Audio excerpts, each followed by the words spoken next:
Hello everyone and welcome to my channel, and today I'll be reading an Arlecchino listener by me. So let's get into it. The night was unusually still, a kind of quiet that made the hairs on the back of your neck prickle. You were not one to get paranoid easily, but something felt wrong, and the tension in the air was palpable. Arlecchino had noticed it too. She always did. You glanced over at her sharp eyes scanning the empty street. "I don't like this," she muttered, more to herself than to you. "You think someone's following us?" you asked, trying to keep your voice steady. Arlecchino's lips twitched, but there was no smile. "I don't think. I know." Before you could react, there was a sudden blur of movement, a figure darting out of the shadows. You barely had time to gasp before Arlecchino shoved you behind her, her body tense and ready, like a predator ready to strike. The attacker, a tall man dressed in dark clothes, lunged at you, but Arlecchino was quicker. She sidestepped effortlessly, her hand shooting out to grab his wrist, and with a swift, brutal twist, she disarmed him, sending his knife clattering to the ground. "You've made a big mistake," she growled, her voice low and dangerous.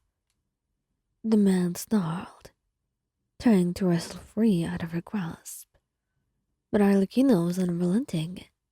She kicked him, knocking him off his balance and sending him crashing to the pavement. And then she stood over him, her boot pressed firmly against his chest, her eyes gleaming with anger. "I should end this right now," she said coldly, her voice steady but laced with venom. You stepped forward, your heart pounding in your chest. "Arlecchino, don't." She glanced over at you, her expression softening slightly at the sound of your voice. "I won't let anyone touch you," she said firmly. "Not him, and not anyone." The man coughed, struggling beneath her foot. "You're protecting them? They're just—" "Say another word, and I'll make sure you regret it." Arlecchino responds, applying more pressure, silencing him completely. And you swallowed hard, your chest tightening. You had seen Arlecchino fight before, but this was different. This was personal. She was not just fighting for herself. She was fighting for you. "Arlecchino, it's over. Let him go." For a moment, she didn't move, her eyes still locked on the man beneath her. Then slowly, she stepped back, releasing him. "Get out of here," she commanded, her voice dripping with contempt. The man scrambled to his feet, clutching his side without a second glance, and he disappeared into the night. You let out a breath you had not realized you were holding, your heart still racing. Arlecchino turned to you, her expression softening as you stepped closer.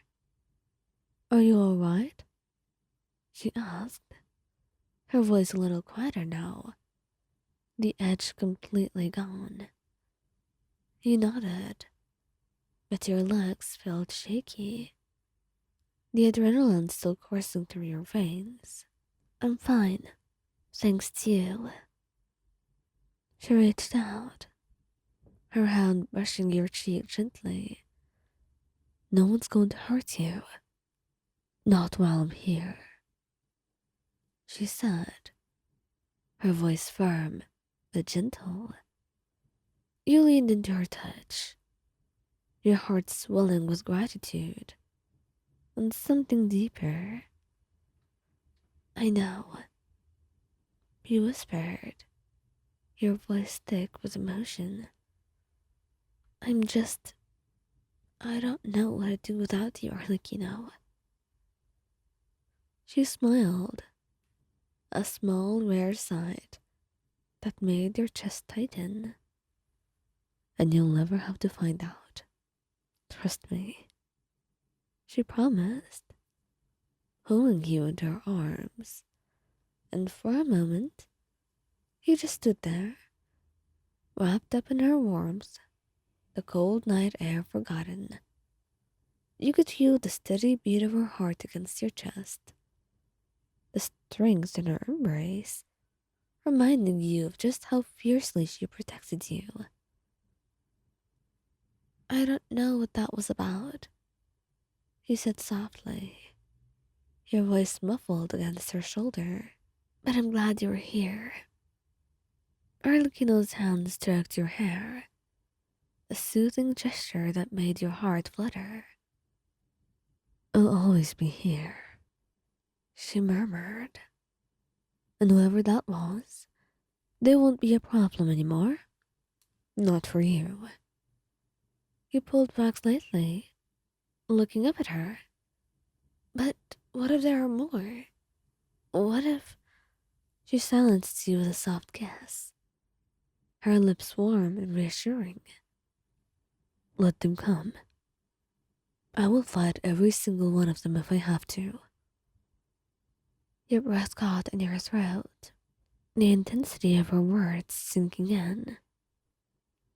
I don't want you to get hurt because of me. She kept your face in her hands, her gaze steady and unwavering. I'm not afraid of getting hurt. I'm only afraid of losing you. And I will do anything to prevent that.